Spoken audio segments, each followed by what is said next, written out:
bonjour et merci de nous retrouver pour la foi prise au mot, votre rendez-vous de formation. Alors aujourd'hui, on va parler d'évangiles, mais d'évangiles un peu spéciaux, évangile de Judas, protévangile de Jacques, évangile de Marie. On parle régulièrement des évangiles apocryphes dans la presse, dans les conférences et même quelquefois dans les églises. Et toujours flotte autour d'eux une sorte de parfum, de mystère et de scandale. Comme s'il s'agissait de livres interdits. Alors pourquoi ces textes ne sont-ils pas entrés dans le canon? Que contiennent-ils? Quelle image de Jésus nous fournissent-ils? Pour répondre à ces questions, deux invités. Madeleine Scopello, bonjour. Bonjour. Vous êtes historienne, vous êtes directeur de recherche au CNRS et vous êtes correspondant de l'Institut. Jean-Daniel Dubois, bonjour. Bonjour. Vous êtes également historien et vous êtes directeur d'études à l'École pratique des hautes études. Alors, ce que je vous propose de faire, c'est qu'on essaie peut-être de définir ce que sont ces textes apocryphes, ces évangiles apocryphes, et puis ensuite qu'on en regarde quelques-uns, qu'on passe un peu en revue certains évangiles. Alors, question classique, qu'est-ce que ça signifie apocryphe ? Partons du terme grec apocryphon qui, au premier sens, a la signification de caché, secret. Mais ce terme-là a aussi été interprété d'une façon beaucoup plus négative et les pères de l'Église, par exemple, comprennent le terme apocryphon comme quelque chose qui n'est pas authentique, donc un faux. Alors ceux qui ont écrit les apocrypha, donc les textes apocryphes, ont interprété ces textes comme étant des textes cachés, des textes de révélation destinés à une élite privilégiée. Tandis que du côté des pères, ces écrits-là, taxé du terme apocryphe, signifiait tout simplement des textes qui n'étaient pas acceptés par la grande Église et qui recelaient des doctrines qui n'étaient pas authentiques. Est-ce que ça veut dire que c'est des textes interdits ? Mais au début, je pense qu'il y a eu une production littéraire chrétienne ancienne qui faisait que dans certains lieux du christianisme, on lisait certains textes et dans d'autres, on en lisait d'autres. Et donc, il faut attendre plusieurs siècles avant qu'on fasse un peu un catalogue de ce genre de texte et qu'on se mette à recommander la lecture ou à décommander la lecture. Oui. Donc on ne peut pas vraiment dire que la littérature chrétienne du IIe siècle était une littérature interdite. Oui. Est-ce que ça veut dire que ces écrits ont été écrits en concurrence avec les évangiles? Parce qu'on fait souvent une sorte de globalisation, on parle d'évangiles apocryphes. Est-ce que c'était destiné à contrer les évangiles ou pas du tout? Alors ça, c'est un peu une vue assez moderne sur ce genre de littérature. On a toujours pensé la catégorie apocryphe comme étant le pendant de la catégorie écriture canonique. Je crois qu'au départ, il y a des textes qui volontairement commentent les textes évangéliques.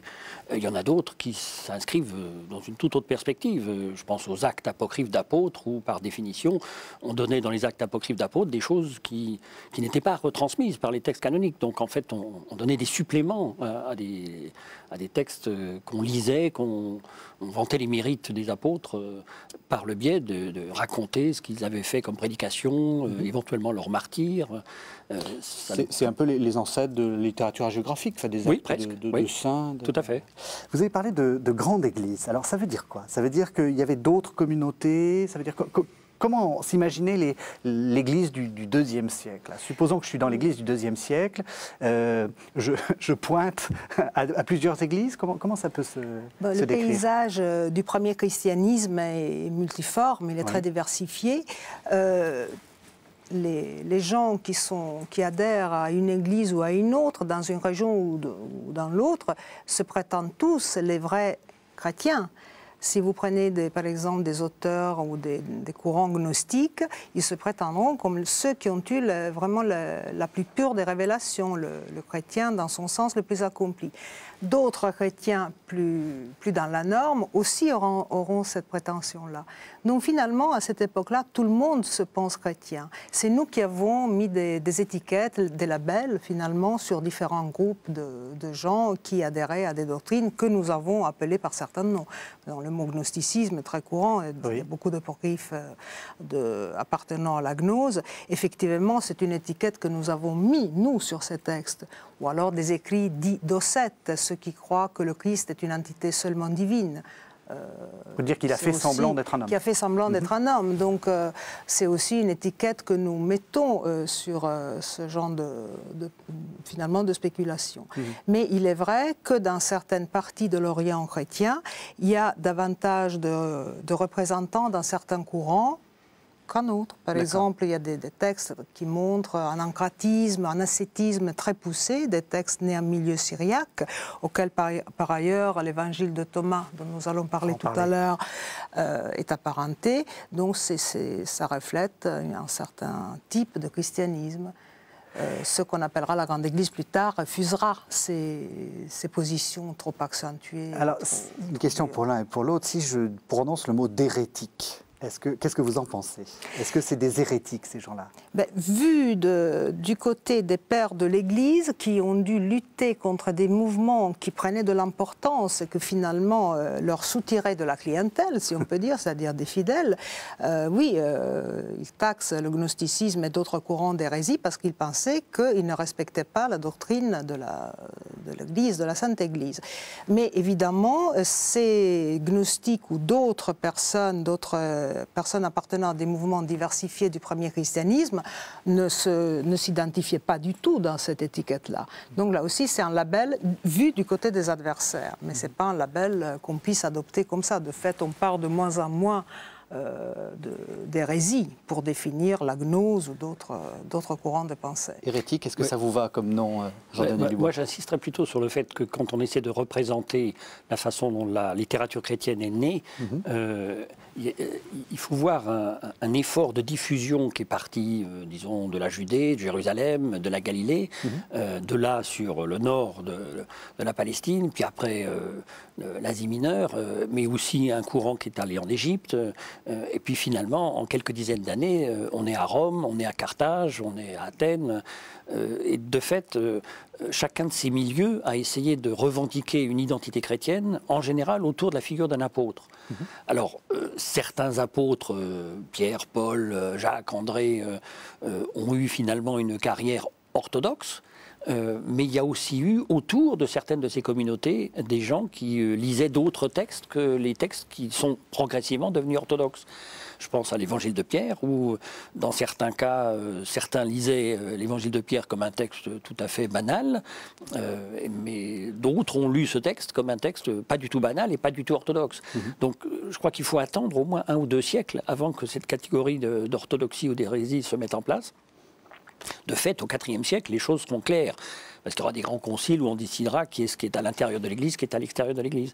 Mais au IIe siècle, on ne peut pas comme ça appliquer cette catégorie en mettant les uns d'un côté, en rangeant les brebis et les boucs d'un côté et de l'autre. Dernière question avant d'aller dans le vif du sujet, c'est-à-dire en commençant par l'évangile de Thomas. Quel est l'intérêt d'étudier ça? Vous avez consacré votre vie à ça. Pourquoi? Pourquoi est-ce que c'est intéressant? C'est intéressant parce que ça vous donne effectivement un paysage multiforme et aussi parce que beaucoup de sources de première main, de sources qu'on appelle directes, ont été découvertes. Donc nous avons une image des premiers siècles chrétiens qui est beaucoup plus complète aujourd'hui, qui a 60 ans ou 100 ans, parce que des sources de première main, par exemple, ont été retrouvées en Égypte pour ce qui concerne les mouvements de la gnose. Et cela a renouvelé totalement notre connaissance sur ces courants qui, avant, étaient seulement connus par la partie adverse, par ceux qui les ont contrés. Donc, les pères de l'Église, les hérésiologues, comme on dit, ceux qui ont lutté contre ces courants. Et donc, on s'aperçoit la richesse de ces différents mouvements qui ont animé le premier christianisme. Et c'est tout à fait passionnant aussi de comparer les textes de première main, écrits par les gnostiques, par exemple, eux-mêmes, ou par d'autres courants de pensée, et ceux écrits par les pères de l'Église qui veulent quand même protéger l'enseignement qui devient au fil du temps officiel. Alors on va essayer de découvrir un peu ces textes de première main. Je l'ai dit, on va commencer par l'évangile de Thomas et je vous propose qu'on entende lire alors on dit des logias, c'est-à-dire des sortes de petits bouts, hein, on peut dire ça comme ça, des paroles de l'évangile de Thomas. On écoute. Jésus a dit, « Le royaume du Père est semblable à une femme qui portait une cruche pleine de farine. Pendant qu'elle marchait sur un chemin éloigné, l'anse de la cruche se brisa, et la farine se répandit derrière elle sur le chemin. Elle ne s'en aperçut pas. Elle n'avait pas su peiner. Lorsqu'elle entra dans sa maison, elle posa sa cruche à terre et la trouva vide. Jésus a dit, Le royaume du Père est semblable à un homme qui voulait tuer un grand personnage.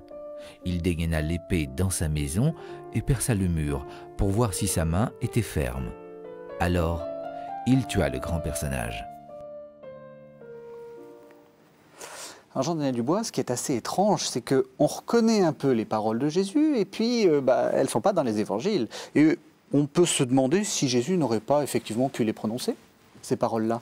Alors c'est possible, hein. La collection des paroles de Jésus qu'on a dans l'évangile de Thomas représente pour la moitié des paroles qui ne sont pas attestées par les évangiles canoniques. Ces deux exemples sont des paroles qui ressemblent à des paroles de Jésus sur le royaume. Et je pense que c'est important de percevoir dans le contexte dans lequel elles sont situées qu'il s'agit de paroles sur le royaume et sur la découverte du royaume. L'une sur la cruche qui se casse. On peut se demander dans quelle mesure est-ce que le royaume est quelque chose qui se répand, comme de la farine. Est-ce que c'est ça le sens de cette parole? Je ne sais pas très bien, parce qu'on n'a pas vraiment de paroles qui permettent de juger de ce qui pouvait être l'interprétation de cette parole. En même temps, dans le contexte immédiat de cette citation, il est essentiellement question de la découverte du royaume. Dans la deuxième parole, sur cet homme violent qui cherche à percer le mur avec son épée, là, c'est vraiment quelque chose qui évoque la violence du royaume, la violence de l'arrivée du royaume, et en même temps la nécessaire action de celui qui veut chercher le royaume. Ça ne va pas de soi.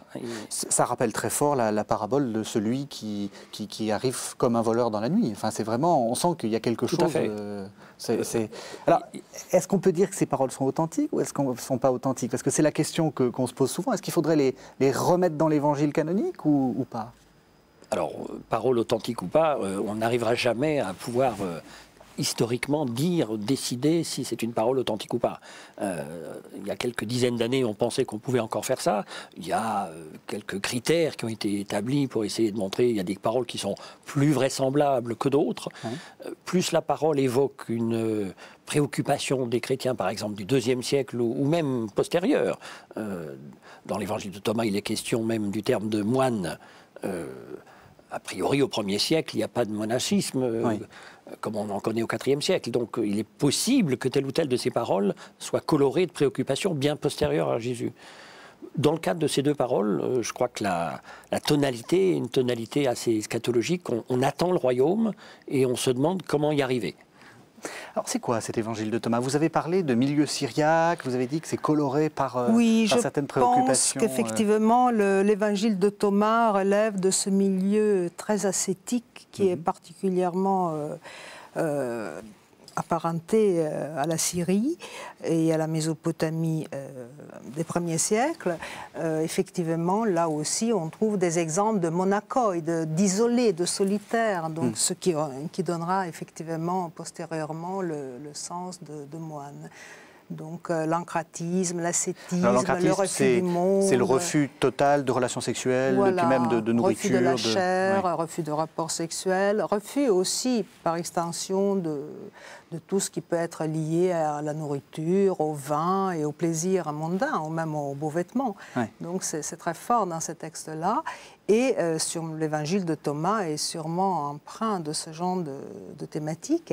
Et je voulais, si vous permettez, revenir un instant sur ce bel extrait qui a été lu et sur cette parabole de la femme à la cruche. Là, il y a peut-être, on pourrait remarquer que le long chemin de cette femme qui pendant son chemin, ne s'aperçoit pas que la cruche pleine de farine se vide progressivement.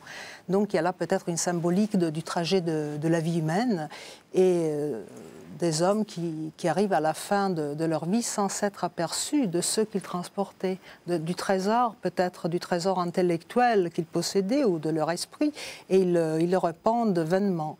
Et finalement, je pense qu'il y a effectivement toute une alternance entre ce qui est vide et qui est plein, et qui irait peut-être aussi, qui attirerait d'autres parallèles avec l'évangile de Thomas lui-même, où l'opposition vide et plein est tenue en compte, et aussi avec d'autres textes gnostiques.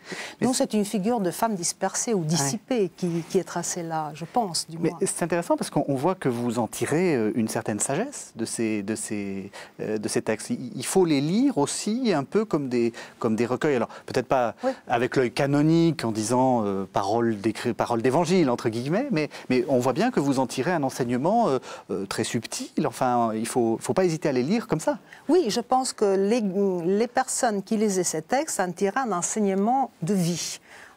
Disons une trace pour leur chemin existentiel. Ça, j'en suis persuadée. Ces textes-là étaient lus peut-être par des individus, mais aussi en communauté. Et on se tenait aux consignes de ces textes, c'est-à-dire vivre pauvrement, vivre tourner à l'intérieur de soi-même et non pas en se dissipant avec la beauté mondaine. Parce que, bon, encore une fois, dans les mouvements de la gnose qui sont signifiés par ces écrits que nous appelons apocryphes, le refus du monde et de la matière est très très fort. Le monde est mal et Dieu ne l'a pas créé. Ou alors, disons qu'il y a une compromission de l'homme avec le monde, mais l'homme doit regagner sa vraie patrie, la patrie céleste, après un long exil sur cette terre. Voilà. Je pense que ces milieux sont très caractéristiques d'une spiritualité très forte, centrée sur la méditation des paroles de Jésus. Alors, à la limite, la question, est-ce parole authentique ou pas, ne se pose même plus. La question est, qu'est-ce que cette parole de Jésus ou attribuée à Jésus peut dire du royaume, peut dire du chemin qu'il faut parcourir pour arriver à la vie. Et ça, c'est tout à fait caractéristique, en effet, de certains milieux ascétiques. Est-ce qu'on peut dire que tous ces gens ascétiques étaient un peu mystiques, enfin, qu'ils avaient ce que nous, enfin, dans un sens un peu faible, hein, on appelle mystique, c'est-à-dire des gens, comme vous dites, très spirituels. Est-ce qu'il faut les lire avec cette clé-là ? Alors, j'aurais moins du mal à utiliser le mot mystique, mais parce qu'il faut du coup définir, et par rapport à l'histoire de ce qu'on pense dans la spiritualité chrétienne en général. Mais concrètement, par rapport à l'évangile de Thomas, je crois qu'il y a une façon pour le croyant qui lit l'évangile de Thomas et qui pense que l'évangile de Thomas est un texte de spiritualité, une relation que le croyant doit établir avec la figure de Jésus. Et donc, il y a une relation de proximité avec un Jésus qui est Père, et qui est celui qui va initier le croyant à découvrir le sens des paroles de l'Écriture. Parce que derrière les paroles de Jésus, il s'agit de commenter l'Écriture. Alors on va passer à un autre évangile. Je suis désolé, il faut qu'on en voit plusieurs. Et j'ai envie de vous poser la question de l'évangile de Marie-Madeleine. Alors, je sais que vous avez beaucoup travaillé sur cet évangile de Marie-Madeleine, peut-être parce que vous vous appelez Madeleine vous-même. C'est un évangile tout à fait particulier, puisque le héros est une héroïne. Bien sûr. Le héros est une héroïne qui s'appelle tout simplement, dans le texte copte qui nous est parvenu, et qui est un texte traduit du grec, mais le grec est perdu, qui s'appelle tout simplement Marie, Mariam en copte.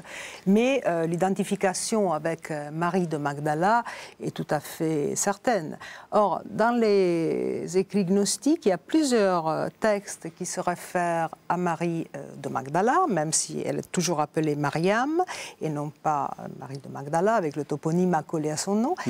Mais on peut dire que les gnostiques ne connaissent pas cette superposition de personnages entre les différentes Maries qui est très courant aujourd'hui et qui aussi était très courant au Moyen-Âge. C'est-à-dire, pour les gnostiques, Marie-Madeleine est le témoin de la résurrection. C'est pas la pécheresse? Non, pas du tout. Il n'y a aucun texte gnostique qui nous présente Marie-Madeleine comme la pécheresse, libérée par les 7 démons, selon les évangiles, ou alors comme la femme à l'onguent.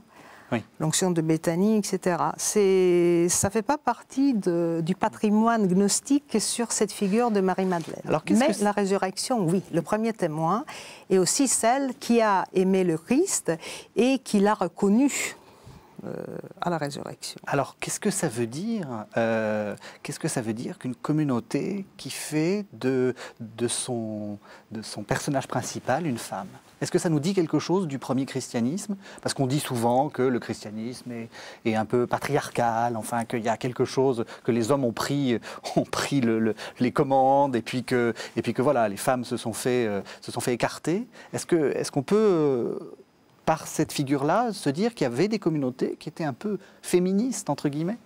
Moi, j'ai effectivement beaucoup travaillé sur le problème de la femme dans les communautés gnostiques et dans d'autres communautés des premiers siècles. Les gnostiques attirent les femmes parce que, effectivement, les femmes avaient dans ces groupes un rôle, une fonction. Elles pouvaient prendre la parole, elles avaient une certaine instruction, elles pouvaient donc prêcher, elles pouvaient communiquer la doctrine, et nous avons des témoignages sur ça, même des témoignages qui nous viennent de la partie adverse. Si vous prenez par exemple Tertullien, il se fâche contre ces femmes gnostiques qui osent, dit-il, prendre la parole en public. Parce que Tertullien se range du côté de Paul, qui disait « il ne faut pas que la femme prenne la parole en public ». Bon, donc il y a un courant assez ouvert aux femmes qui est montré aussi par les textes conservés de première main et aussi des textes de la partie adverse. Par exemple, l'épître de Ptolémée, un grand maître gnostique à Flora, qui est conservé par Épiphane de Salamine, un hérésiologue du IVe siècle, montre que effectivement cette Flora, qui devait être une dame de la bonne société, était une adepte de la gnose. Donc Ptolémée l'a instruit dans les fondements de la gnose et aussi dans l'exégèse biblique. Et nous avons d'autres cas. Nous avons par exemple, ça c'est un cas polémique, Tertullien qui, disons, prend de mire celle qu'il appelle la caïnite de Carthage. Donc c'était une femme gnostique qui faisait de la propagande pour une secte, disons un groupe gnostique, les caïnites. Donc là, nous avons évidemment un portrait absolument négatif de cette caïnite, mais cela nous montre que les femmes faisaient de la propagande, étaient donc instruites, sortaient de chez elles, bougeaient, convertissaient, etc. C'est très intéressant. Mais en même temps, nous avons aussi disons, dans quelques textes, un volet un peu misogyne. C'est-à-dire, il faut que la femme dépasse son état de femme pour devenir homme, et ça c'est la parole de conclusion de l'évangile selon Thomas, pour obtenir le salut. Femme et homme, finalement, ça veut dire quoi? Que femme et homme doivent dépasser leur état de femme ou d'homme, leurs différences sexuelles, pour aboutir à, disons, à une entité androgyne qui, elle, connaîtra le salut. Mais ce sont des positions, effectivement, qui ont aussi laissé des traces par la suite, qu'on peut retrouver même pour certaines choses dans la Kabbale juive, où le thème de l'androgyne, du dépassement de l'homme et de la femme, joue un rôle tout à fait important. Donc je pense que la gnose, là, a dû jouer aussi un rôle sur ces courants plus tardifs. Alors, ça fait déjà plusieurs fois qu'on parle de gnose. Et comment est-ce qu'on peut, alors simplement, parce que je crois que c'est quelque chose de très complexe, comment est-ce qu'on peut simplement résumer les idées gnostiques? Alors je pense que la première façon de définir les gnostiques, ce sont des gens qui, d'après le terme qu'on emploie à leur sujet, ceux qui ont une connaissance ou des connaissances, ce sont des gens qui se sont organisés en général dans les marges des communautés chrétiennes, certaines fois au centre des communautés chrétiennes, à l'intérieur des communautés chrétiennes, mais un peu comme une école de philosophie où on apprenait au pied d'un maître comment interpréter l'écriture, et souvent comment interpréter l'écriture à partir de textes philosophiques. Et donc pour des gens qui n'ont pas eu ce chemin-là ou cette culture-là, ça paraissait souvent des spéculations gratuites, des spéculations un peu intellectuelles, mais au mauvais sens du terme, d'où déjà l'âpreté des débats au début, dans les premières dizaines d'années du christianisme, où on rencontre des gens comme ça et qui valorisent la sagesse, et une sagesse qui est fondée sur l'interprétation des Écritures. Pourquoi est-ce qu'on les a exclus? Pourquoi est-ce que finalement le christianisme n'est pas devenu gnostique? C'est peut-être une question un peu compliquée, mais... on ne peut pas refaire l'histoire du christianisme à l'envers. Hein. Oui. Qu'est-ce qu'il y avait de gênant, entre guillemets? Qu'est-ce qui fait que...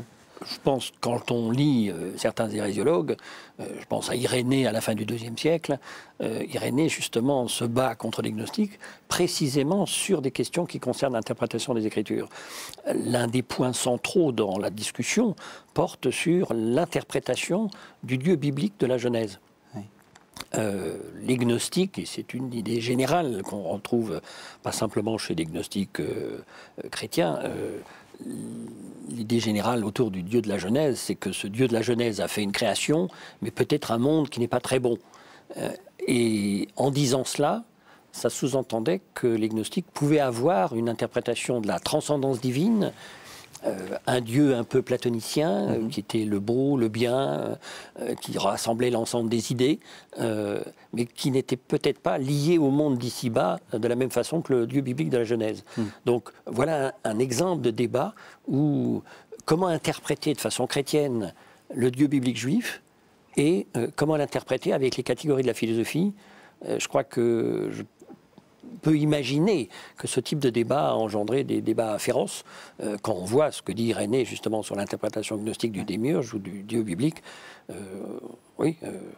je pense qu'il y a certaines idées dites sur le Dieu biblique qui n'ont pas beaucoup plu. Il y a aussi, vous l'avez dit, à propos de Marie-Madeleine et puis aussi à propos de Thomas, ils ont un petit problème avec l'incarnation, tous ces gens.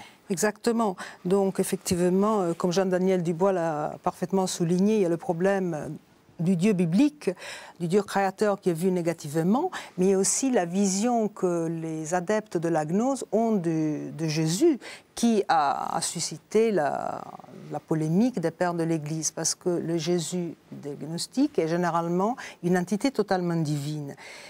Comme le monde est mal, le sexe est mal, la procréation est mal aussi, l'incarnation était vue aussi comme quelque chose d'absolument immoral qu'on ne pouvait pas appliquer à la figure de Jésus, un Jésus divinisé, entité cosmique, pourrait-on dire. Donc c'est aussi un des grands débats entre les pères de l'Église et les gnostiques. Et ça deviendra aussi par la suite aussi un grand débat entre les pères de l'Église et les manichéens qui ont recueilli une certaine partie de l'héritage de la gnose quant à la figure de Jésus. Et pour revenir à Marie-Madeleine, donc, est-ce qu'on peut, justement, à la lumière de ce que vous dites, détruire l'idée habituelle en disant que dans cet évangile de Marie-Madeleine, il y a une sorte d'amitié plus que charnelle entre Jésus et Marie-Madeleine? Il ne s'agit pas de ça du tout. Non, je pense que c'est...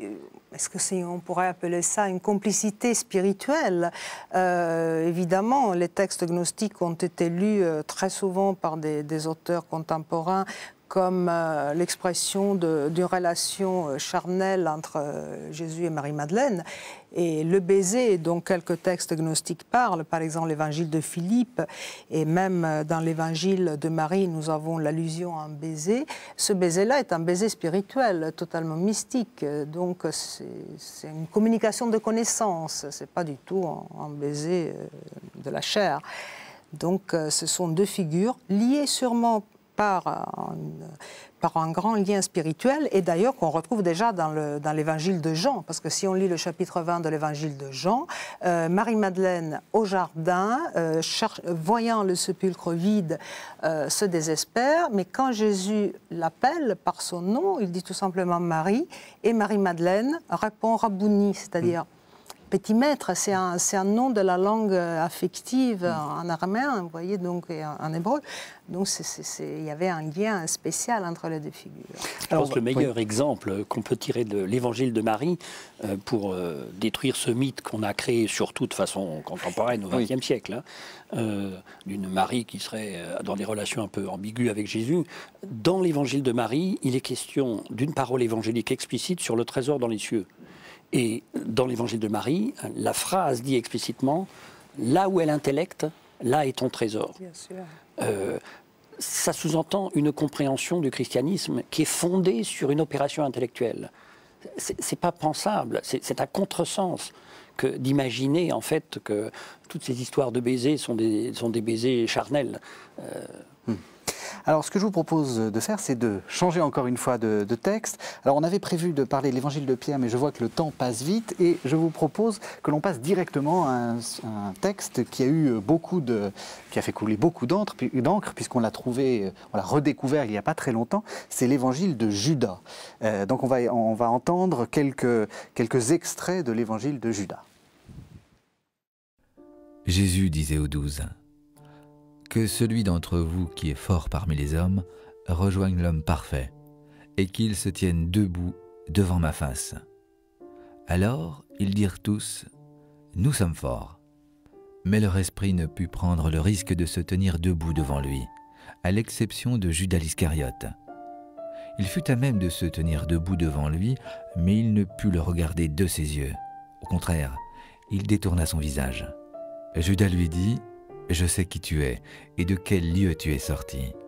Tu es bel et bien sorti de Léon de Barbello, l'immortel, plus particulièrement de celui qui t'a envoyé, celui dont je ne suis pas digne de prononcer le nom. Alors Jésus, sachant qu'il pensait à autre chose de plus élevé, lui dit : écarte-toi d'eux, et je te dirai les mystères du royaume. Il est possible que tu t'y rendes, mais que tu gémisses beaucoup. Car un autre, en effet, prendra ta place afin que les 12 disciples soient à nouveau au complet avec leur Dieu. Alors Jean-Daniel Dubois, quand on lit ça, on ne comprend rien. Excusez-moi, mais on a l'impression que c'est totalement incompréhensible. Oui, mais je peux reconnaître que quelques-uns de mes collègues, en lisant ce texte pour la première fois, ont eu cette réaction. Hein. Oui. Donc il ne faut pas s'inquiéter. C'est un texte qui nous raconte un débat de Jésus avec un disciple fidèle, Judas. Oui. Et dans cet extrait, Judas est présenté comme quelqu'un qui comprend quelque chose des mystères du royaume sur lesquels Jésus va justement l'instruire.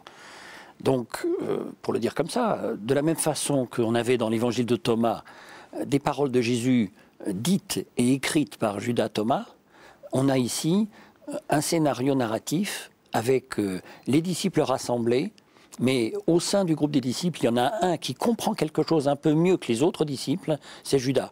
Oui. Et Judas manifeste par sa façon de parler à Jésus qu'il a envie de découvrir le royaume, et Jésus va lui répondre en lui prêchant les mystères du royaume. Alors vous avez dit Judas, c'est le Judas, c'est celui qui le livre ou pas? Alors apparemment oui, puisque le texte nous parle de Judas au début du texte, mais on ne sait pas très bien de quel Judas il s'agit. Oui, parce qu'il faut expliquer que Thomas était quelquefois nommé Judas. Tout à fait, il y a plusieurs personnes qui ont eu ce qualificatif ou qui ont reçu ce nom. Judas, c'est un prénom courant. Tout à fait courant. Mais la fin du texte est tout à fait explicite, puisque la fin du texte renvoie exactement au scénario qui est évoqué par les évangiles canoniques, avec le fait que, après avoir livré Jésus, Judas reçoit un salaire pour avoir effectivement découvert la personne qu'il fallait découvrir dans le jardin de Gethsémanée. Donc la fin du texte rend la chose tout à fait claire. Il s'agit bien du Judas, le traître. Qu'est-ce que ça signifie de revaloriser comme ça la figure du traître ? Mais je ne pense pas que la figure du traître soit vraiment revalorisée dans cet évangile qui effectivement fait couler beaucoup d'encre. Il est vrai que nous sommes dans un contexte de discours de révélation où il y a d'un côté des disciples qui ne comprennent pas grand-chose et un disciple qui comprend un peu plus, donc Judas. Mais ce disciple qui comprend un peu plus, et je vais revenir là-dessus tout à l'heure, n'est quand même pas destiné au salut. Parce que, à la fin du texte, on le voit incapable de pénétrer dans cette nuée lumineuse qui se présente à lui. Là, il y a eu un grand débat au début, quand ce texte a été mis dans les mains de nous-mêmes et de nos collègues. Dans cette nuée, est-ce que c'était Jésus qui pénétrait ou est-ce que c'était Judas? Si Judas pénétrait dans la nuée lumineuse, évidemment, c'était la transfiguration parfaite et l'obtention des mystères et des secrets divins. Mais ce serait plutôt Jésus. Donc Judas reste une figure négative, mais dans le lot des apôtres, il a quand même eu droit à un certain enseignement. Après, il n'a peut-être pas su le mettre à profit et il a fini par trahir le maître.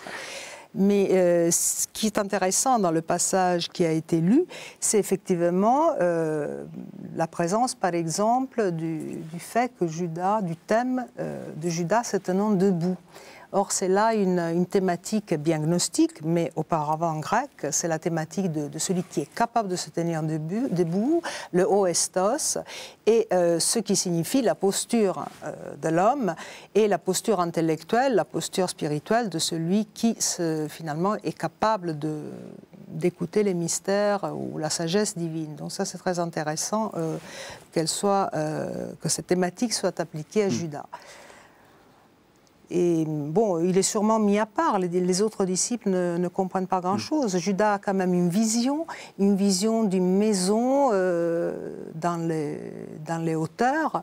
Or, personnellement, j'ai beaucoup travaillé sur cette thématique-là. Je pense qu'il s'agit là d'un thème juif apparenté, du judaïsme mystique, apparenté au thème des demeures célestes, de la maison céleste d'en haut, qui est donc la réplique du temple de Jérusalem est purifié.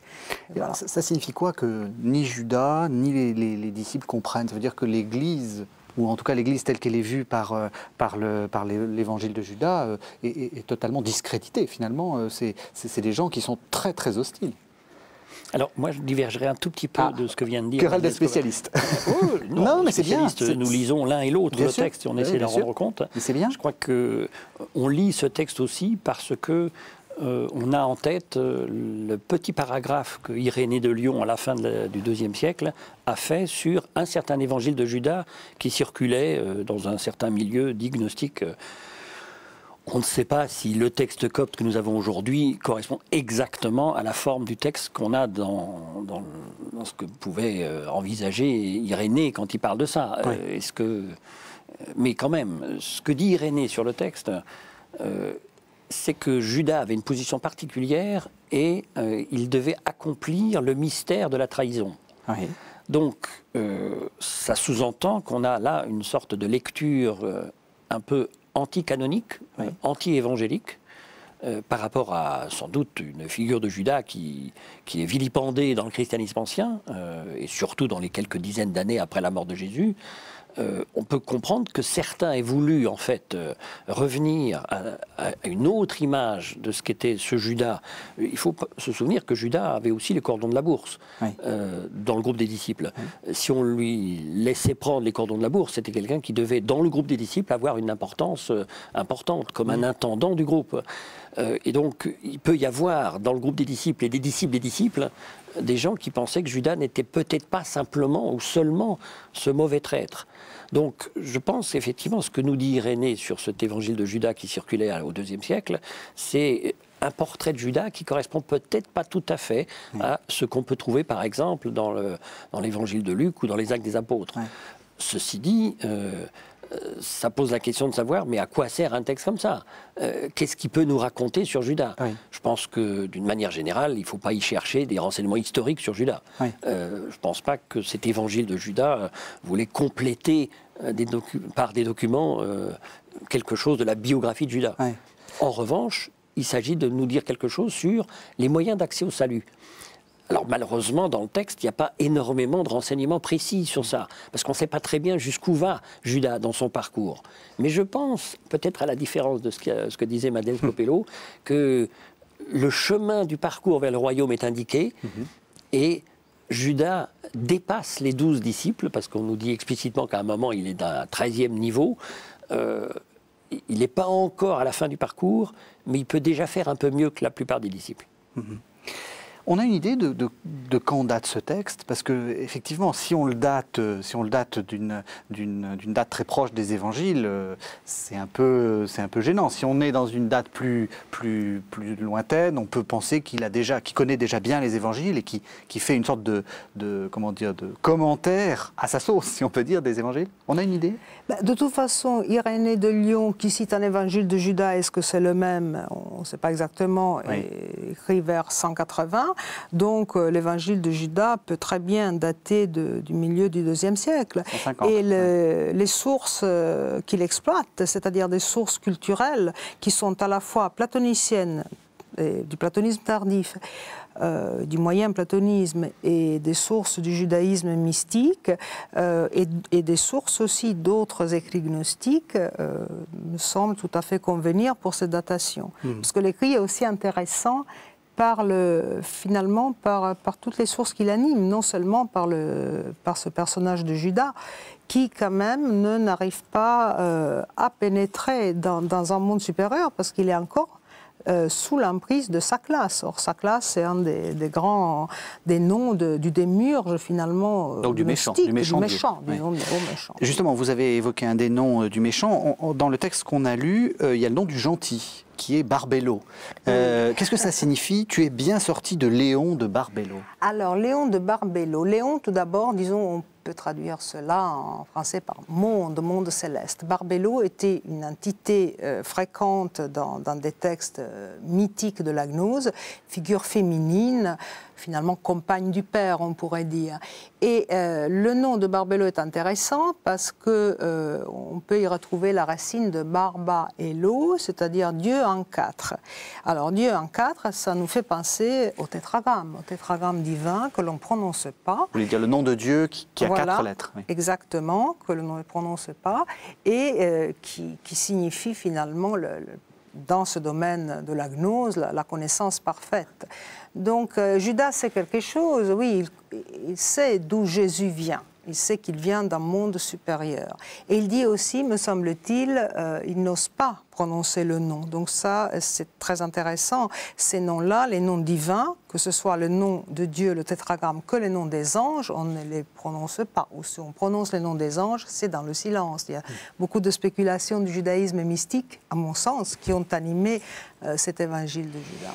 De ce que dit Madeleine Scopello, on a l'impression que ce système gnostique est extrêmement complexe. Enfin, qu'il y a des mondes différents. C'est pas du tout un système assez simple comme peut l'être le christianisme canonique, où en gros Dieu crée le monde et puis voilà, il n'y a pas d'autre monde en fait. Là, on sent qu'il y a plusieurs mondes, il y a plusieurs entités. C'est assez complexe.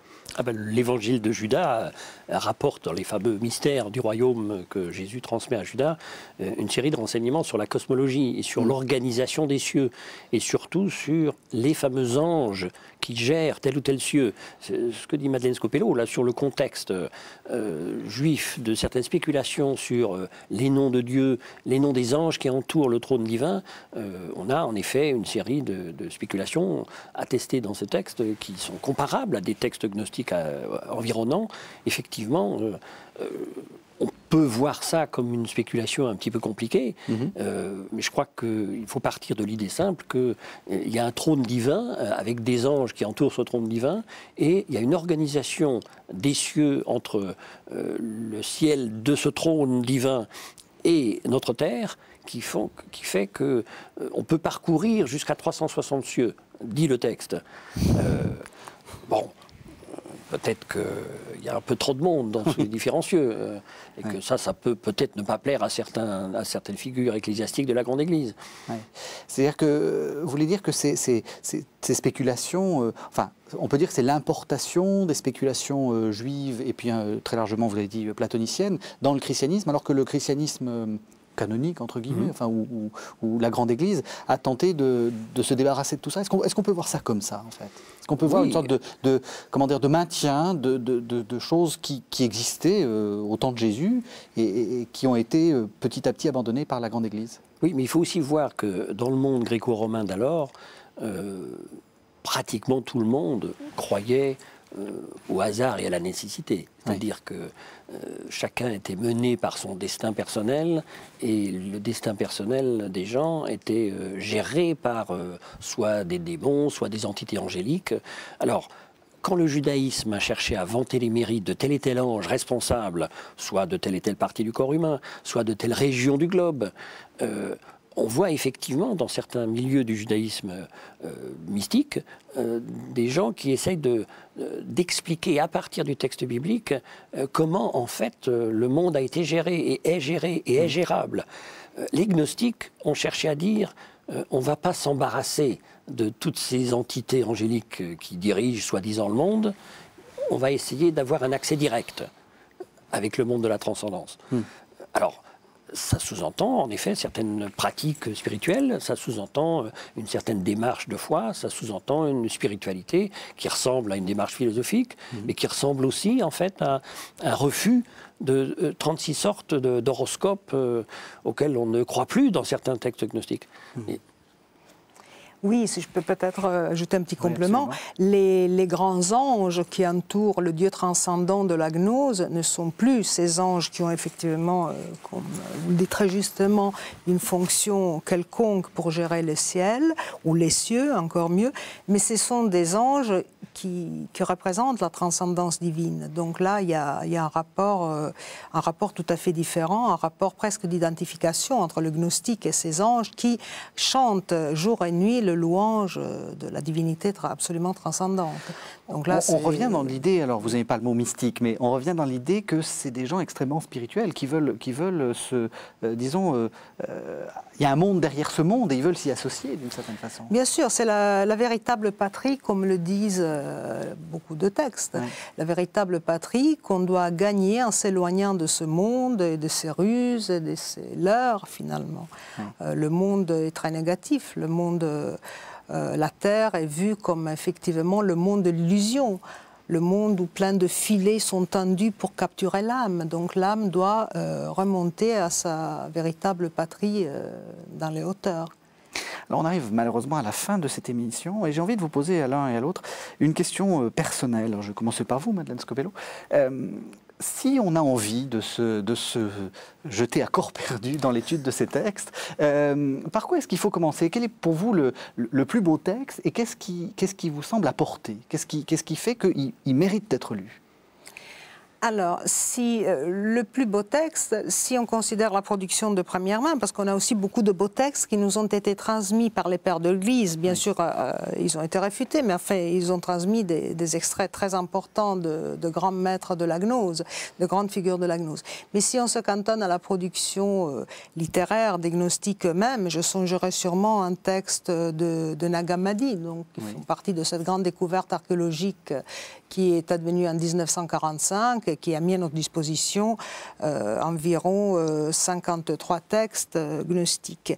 Je pense qu'un texte très beau est le dernier logion de l'Évangile selon Thomas, le dernier dit, la dernière parole de l'Évangile selon Thomas, où effectivement il y a cette conjonction dans une androgynie afin d'avoir une vision spirituelle céleste.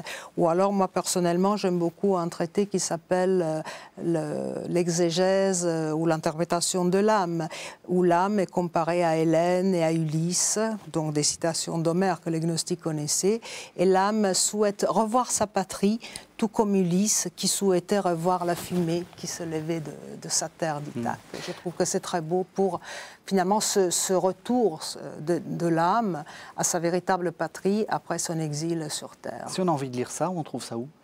Alors, si on a envie de lire ça, vous pouvez, bien sûr, on a les traduit avec des collègues en Pléiade les textes gnostiques. Et sinon, vous avez aussi des éditions intégrales des textes gnostiques publiés en anglais ou en allemand. Mais l'édition de la Pléiade en français est tout à fait pratique, avec des notes, quelques explications et des introductions. Donc, ça ferait une très bonne initiation. Jean-Daniel Dubois, vous avez écrit chez MAM un Jésus apocryphe. C'est dans la fameuse collection de Monseigneur Doré qui s'appelle Jésus et Jésus-Christ, qui voulait présenter toutes les figures de Jésus. Justement, qu'est-ce que ça nous apporte sur la figure de Jésus d'étudier les textes apocryphes? Parce qu'on a un peu l'impression que c'est pas très canonique tout ça. Oui, c'est peut-être pour ça qu'on a justement intitulé ce volume Jésus apocryphe, oui. Mais avec l'idée que le Jésus apocryphe dans ce livre cherche à montrer la variété des figures de Jésus oui. Dans certains groupes gnostiques, dans certains textes apocryphes qui n'ont rien de gnostique, oui. Même chez les manichéens. Est-ce que vous pouvez nous en donner quelques-unes? On a 3-4 minutes, mais juste quelques-unes. Est-ce qu'elles sont vraiment différentes des évangiles? Moi, si je cherche à répondre à la même question que oui. Madeleine tout à l'heure, moi je travaille sur l'Apocalypse de Pierre, oui. D'un de ces textes de Nag Hammadi. Et dans cet Apocalypse de Pierre, on a un Jésus rieur. On n'a pas beaucoup de textes du christianisme ancien où Jésus rit. Oui. C'était le problème du nom de la rose, hein, vous vous rappelez? Certes, oui. Est-ce que Dieu a ri? Oui. Mais même la Voie lactée de Buñuel, oui. ça commence par Jésus sortant de la scène de Cana. Bon, ceci dit, ce Jésus rieur, c'est une façon de dire quelque chose de la transcendance du Jésus par rapport au Jésus crucifié sur la croix. Là, il y a un débat entre des gens qui interprètent le texte de Paul à la lettre. Je ne connais que le Christ crucifié. Et face à eux, les gnostiques basilidiens qui disent oui, mais ça, c'est une vision partielle du christianisme. Il y a un Jésus transcendant parce qu'il est ressuscité. Et s'arrêter au Jésus crucifié, ce n'est qu'une partie de l'évangile. Alors voilà un exemple, oui. Mais l'évangile de Judas nous présente un Jésus qui est moqueur. Alors je ne dirais pas rieur, mais il est un peu moqueur parce qu'il taquine les disciples comme il taquine Judas. Mais le Jésus de l'évangile de Thomas, c'est plutôt un Jésus qui discute, un Jésus maître qui a une école et qui parle à ses disciples. Le Jésus du protévangile de Jacques qui nous raconte la naissance de Jésus, et puis des événements liés à la nativité, c'est un Jésus, le Jésus de la crèche de Noël. Donc voilà, il y a toute cette diversité dans le christianisme ancien, c'est un peu ce que je cherchais à faire dans ce volume. Et vous pensez que si Monseigneur Doré vous a demandé de faire ça, c'est parce que ça a, c'est ma dernière question, ça a comment dire, à entrer dans la conscience des chrétiens, ça a entré, ou de tous ceux qui s'intéressent au christianisme. Il faut aussi savoir il faut connaître cette partie-là. Quand on fait de l'histoire du christianisme, c'est une partie de l'histoire du christianisme qu'on ne peut pas négliger. On a accès depuis l'Antiquité aux textes des pères de l'Église. On a eu aussi accès à certains textes apocryphes depuis l'Antiquité, mais notre génération a la chance de pouvoir avoir accès à des tas de textes en grec, en latin, en copte, en syriaque, en arménien. Pourquoi ne pas profiter en fait de cette richesse et de cette variété pour comprendre quelque chose de la variété du christianisme ancien? Alors, donc quelques petits conseils de lecture. Donc j'ai rappelé, Jean-Daniel Dubois, que vous venez de faire paraître aux éditions MAM des Clés, un Jésus apocryphe. Madeleine Scopello, vous avez écrit, faut peut-être nous en dire deux mots, on a juste un peu de temps, Les Évangiles apocryphes chez Plon. Je trouve que c'est un très bon ouvrage d'introduction. Hein. Ça permet de faire un peu ce qu'on a fait là, de savoir un peu quoi lire, comment lire. Hein. C'est comme ça que vous l'avez compris? Oui, oui, bien sûr. C'était pour donner une orientation. D'un côté, les évangiles gnostiques très spéculatifs, pas intéressés du tout à l'événementiel. Et de l'autre côté, des évangiles choisis dans le large monde apocryphe, pas gnostique, qui, eux, privilégient la scène, le récit, finalement le spectacle, ou alors qui comblent tout simplement les vides de l'Évangile. Donc, grande importance à la figure de Marie, grande importance à la figure de Jésus enfant. Donc là, on trouve des récits absolument merveilleux, intéressants, qui ont influencé toute l'iconographie occidentale. Et donc, c'était aussi pour mettre en relation des écrits avec des tableaux postérieurs que j'ai fait ce livre. Donc, les Évangiles apocryphes chez Plon. On rappelle que tous les textes dont on a parlé sont publiés en Pléiade et qu'il existe une revue qui s'appelle la revue Apocrypha, dont vous êtes le directeur, alors un peu spécialisé. On peut la retrouver en tapant Apocrypha sur Internet. Merci à tous les deux, merci de nous avoir fait découvrir ça, merci de nous avoir suivis.